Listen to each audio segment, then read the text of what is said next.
Next time நீங்கள் double beans வாங்கினீங்கன்னா ஒரு தடவை இந்த கிரேவியை ட்ரை பண்ணி பாருங்கள். டேஸ்ட்டு சும்மா பிரமாதமாக இருக்கும். இட்லி, தோசை, பூரி, பொங்கல், சப்பாத்தி எல்லாத்துக்குமே அல்டிமேட்டான காம்பினேஷன். ட்ரை பண்ணி பாருங்கள்.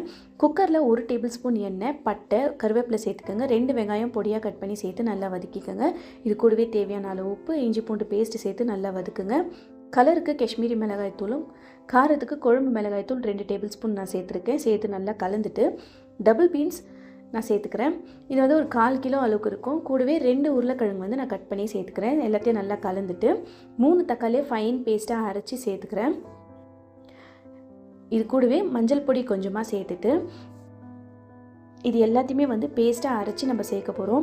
தேங்காய், கசகசா, சோம்பு, பொட்டுக்கடலை ஃபைன் பேஸ்ட்டாக அரைச்சி இதோடு சேர்த்துட்டு தேவைப்பட்டால் கொஞ்சமாக தண்ணி சேர்த்துட்டு 3 விசில் வச்சு எடுத்திங்கன்னா சூப்பரான கிரேவி ரெடி.